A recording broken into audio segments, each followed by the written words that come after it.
Nobody is coming to save you. No coach is going to live inside your head. No mentor is going to wake you up every morning. No motivational video will be there when you're alone with your doubts at 2 a.m. at the end of the day. The voice you hear the most is your own, and that voice is either building you or breaking you. This is where the art of self-coaching begins. Self-coaching is the ability to guide yourself when no one is watching, to push yourself when no one is clapping, to correct yourself when no one is judging, to motivate yourself when no one is speaking. It is learning how to become your own most powerful motivator. Because the strongest people in the world are not those who depend on motivation. They are those who have learned how to create it. Right now, most people are controlled by their moods. If they feel good, they work. If they feel tired, they stop.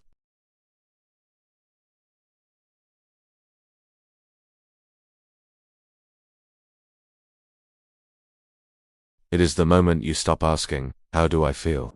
and start asking, "What does my future require?" Because your feelings are temporary. Your future is permanent. And the bridge between the two is self-coaching. Self-coaching starts with awareness. You must hear how you talk to yourself, because your inner dialogue becomes your outer reality. If you speak weakness, you practice weakness. If you speak excuses, you train excuses. If you speak fear, you grow fear. But if you speak direction, discipline, and strength, you start building power from the inside out. Most people wait for someone else to believe in them. Self-coached people learn to command themselves. They don't beg their mind. They don't negotiate with laziness.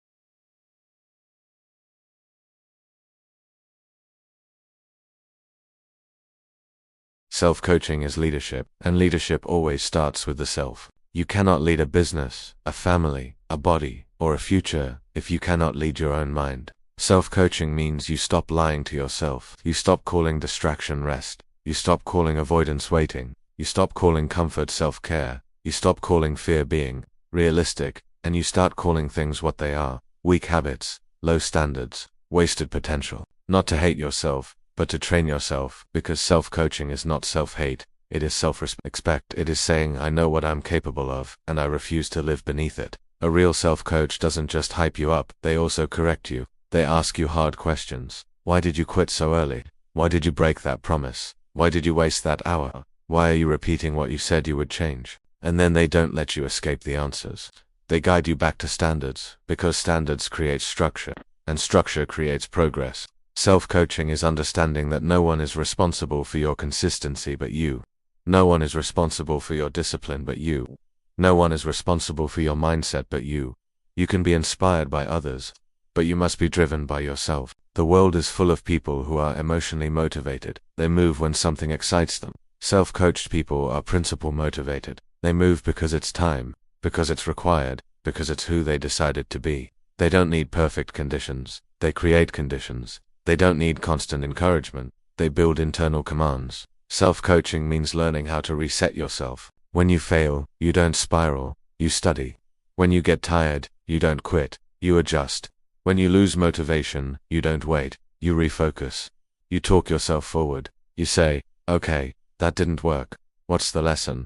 Okay, I'm tired. What's the next small action? Okay, I'm off track. What's the next right move?" This is power, because most people need someone else to pull them out of dark places. Self-coached people build a light inside. They don't ignore pain.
because self-coaching is a loop.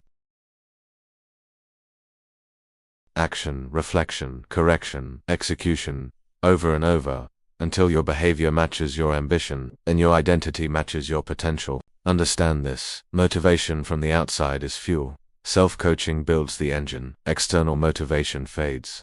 Internal leadership compounds. One makes you start, the other makes you unstoppable. You don't need to feel powerful to speak power. You speak power, and power shows up. You don't need confidence to act disciplined. You act disciplined, and confidence is built. You don't need clarity to move. You move, and clarity meets you there. This is the art. Not hype, not noise, not dependency, but internal command. Quiet, consistent. So from today forward, change the relationship you have with your mind. Stop letting it run wild. Start training it. Start coaching it. Start directing it, because the most powerful coach you will ever have is the one who never leaves you. The one who knows every excuse, every fear, every weakness, every strength.